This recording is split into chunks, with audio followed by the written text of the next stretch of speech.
Oi, gente. Como eu disse para vocês, eu vou analisar agora os pontos que não foram analisados no meu vídeo anterior. Bem, ele fez várias acusações para o Lula, né, contra o Lula, né? Ele falou sobre a condenação dele no TCU, né, que depois foi revertida, e ele sempre dizendo que estava do lado da lei e que a diferença da Lava Jato é que foi tudo feito dentro da lei. Ele não reconhece nenhum erro na Lava Jato. Essa inabilidade de reconhecer nenhum erro é um elemento da chamada, que eu chamaria de perfectibilidade da crença. Não é? Numa crença de que ele é perfeito. Não é? Ele foi perfeito. A Lava Jato foi perfeita. Né? Tem todo esse elemento quase que religioso, né? Quase que messiânico na avaliação dele. Né? Ele usa, inclusive, a mídia corporativa várias vezes. Os editoriais da mídia estão do meu lado. Veja bem, eu não estou sozinho. A mídia corporativa está do meu lado. Né? Ele age... Quando ele cita o Raimundo Faoro e os donos do poder, eu comentei no meu vídeo anterior, é de uma ironia suprema, porque o Deltan Dallagnol, como vocês vão ver, e vocês devem ter visto no episódio da igualdade salarial, ele age em nome dos donos do grande capital, não é? Ele é questionado sobre o que fez o Bolsonaro. Toda vez que ele é questionado sobre o Bolsonaro, ele só lembra do Lula. Ô Deltan, os seus princípios são tais que divergências ideológicas com Lula são suficientes para ignorar os crimes do Bolsonaro? Será que se você estiver convencido de que ambos são criminosos, a postura ética não seria de não apoiar nenhum? Mas não. Quem quer ter futuro na carreira da política, claro, precisa estar firme na direita. É por isso que princípios para o Deltan podem ser subalternos, mas podem ser subordinados aos interesses políticos, né? Aos interesses políticos. Ele soltou tantas mentiras sobre o Lula que eu não vou repetir, nem vou rebater. Eu acho, inclusive, que, como eu disse no meu vídeo anterior, isso é isca para ser processado, né? Ele teve vários momentos que ele foi humilhado. Talvez o mais delicioso foi quando o jornalista da Globo lembrou, mas foi o Bolsonaro que acabou com a Lava Jato, foi o Bolsonaro que demitiu o Moro. Quando ele disse, quem foi que demitiu o Moro? Foi Lula ou foi Bolsonaro? Bolsonaro que demitiu. Aí ele chegou a gaguejar, ficou nervoso, né? Aí ele disse, você sabe a resposta para essa pergunta. Mas você não disse, foi o Bolsonaro que demitiu o seu parceiro, o seu amiguinho, né? Ele fala várias vezes em defender a democracia, mas se esquece, não só, como foi lembrado pelos jornalistas, que Bolsonaro defende a ditadura militar brasileira, que defende torturadores. Não! Bolsonaro incitou o golpe durante os 4 anos de governo. Incitou o 8 de janeiro. Uma pessoa que diz defender a democracia, votar no Bolsonaro, não é apenas uma pessoa que não é séria, não.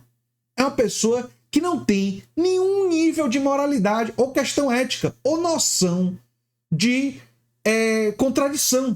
Porque o Bolsonaro, no 7 de setembro, ele por mais de uma vez disse que 1964 poderia voltar a acontecer. Uma pessoa que diz defender a democracia teria que necessariamente fazer uma condenação irrestrita a Bolsonaro. Dizer que uma figura como Bolsonaro é inadmissível porque está convidando um golpe militar.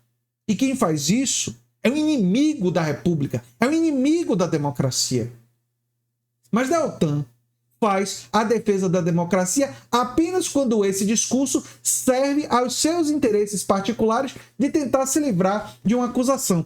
Que, vale a pena dizer, ele foi cassado como deputado, eles chamam ele de deputado, poderiam dizer o senhor ex-deputado ou ex-procurador, não é? Que ele não é nenhuma das duas coisas mais, a não ser que o recurso dele vingue. Eles poderiam, inclusive, dizer isso, né? Que se trata de um ex-deputado, né?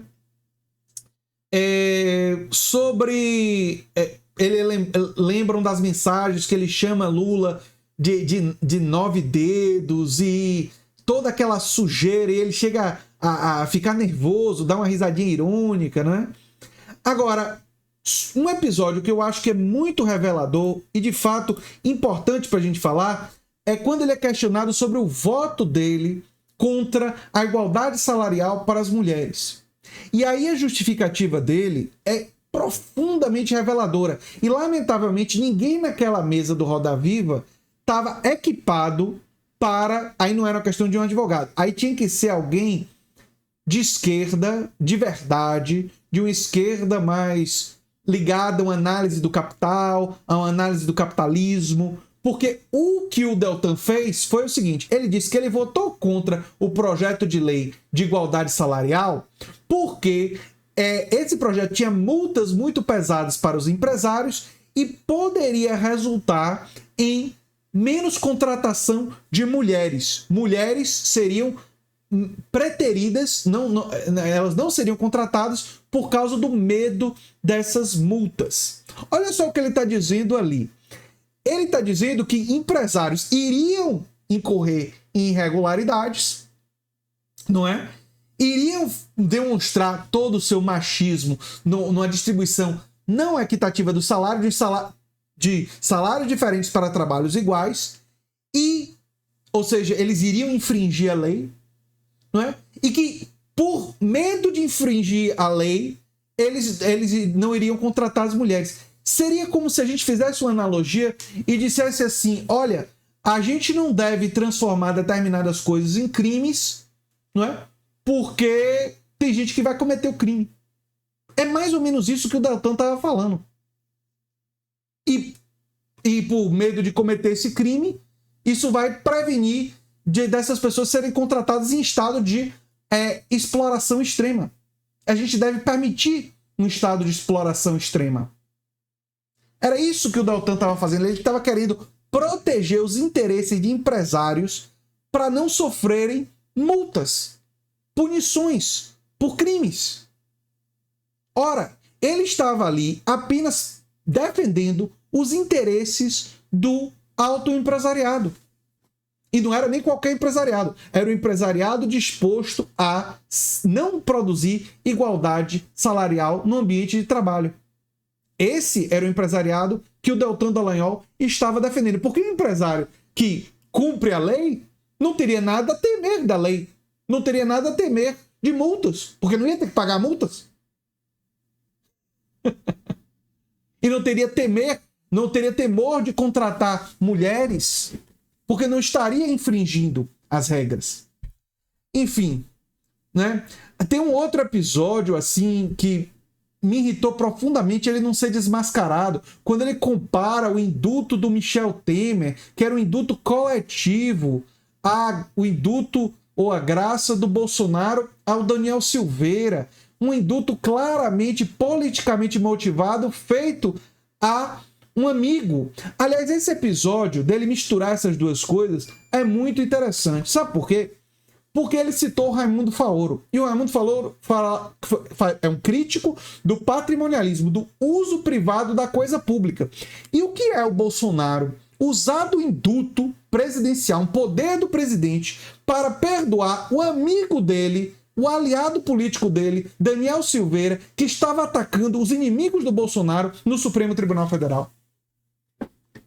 É justamente a corrupção de um princípio público, republicano, para fins e interesses privados e particulares.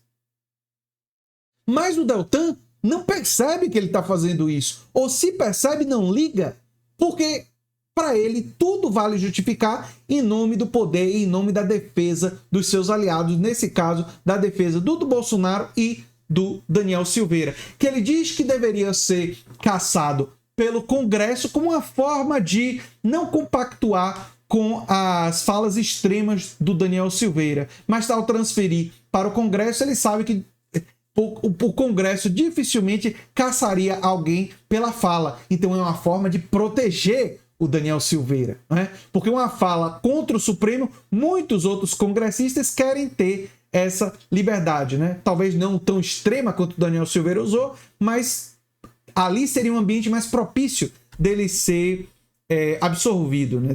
Absolvido, dele não ser condenado. Bem, Eu teria muitas outras coisas para falar sobre a entrevista do Deltan Dallagnol, o chororô do Roda Viva, mas eu prefiro terminar por aqui e dizer para vocês que vocês não precisam assistir. Assistam se vocês quiserem analisar, se vocês tiverem talvez uma curiosidade mórbida de tentar compreender como funciona a mente dessa pessoa que ajudou a produzir essa tragédia dos últimos 5 anos da política brasileira, né? Desse passado recente brasileiro. Então, se for uma questão antropológica, sociológica, se você quiser entender, beleza, você pode assistir nesse intuito, né? Ou talvez por entretenimento, para ver as horas que ele fala bobagens e fica nervoso e gagueja e começa a falar muito rápido, demonstrando todo o desequilíbrio dele. Se vocês quiserem fazer isso, beleza, podem assistir, mas eu não recomendo. E se for assistir, bote um copo d'água perto, alguma coisa que te deixe tranquilo, né? Porque em vários momentos você vai querer arrancar os cabelos da cabeça, de tamanhas são as mentiras, distorções e cara de pau do Deltan Dallagnol. A vitimização que ele faz sobre ele mesmo entra num nível de uma paranoia incrível, impressionante. É realmente impressionante. Chega a ser chocante, né? Eu fico pensando até o trabalho que um terapeuta não teria para desconstruir o nível de vitimização que ele fez. Seria difícil, né? Seria bastante difícil mesmo. E vale a pena dizer que essa vitimização toda, porque ele tentou fazer a artimanha de se exonerar, né, para evitar que alguns dos procedimentos disciplinares pudessem virar processos, não é? Então ele se exonera nessa esperteza, nessa artimanha para poder se candidatar, não é? E foi por isso que ele foi cassado, porque se percebeu que alguns daqueles procedimentos disciplinares poderiam se transformar em processos. Essa é uma discussão jurídica, cabe muito mais para um advogado e para juízes fazer do que eu aqui, que sou historiador, sou doutor em saúde pública, sou militante do SUS, e foi a fala absurda dele com relação à pandemia, que ele nem sabe, não tem condições de avaliar o Bolsonaro em relação a isso, não é? E resolveu ser político apesar disso, que é a fala de todas, de fato, a mais revoltante, a mais absurda, a que demonstra quem é Deltan Dallagnol, né?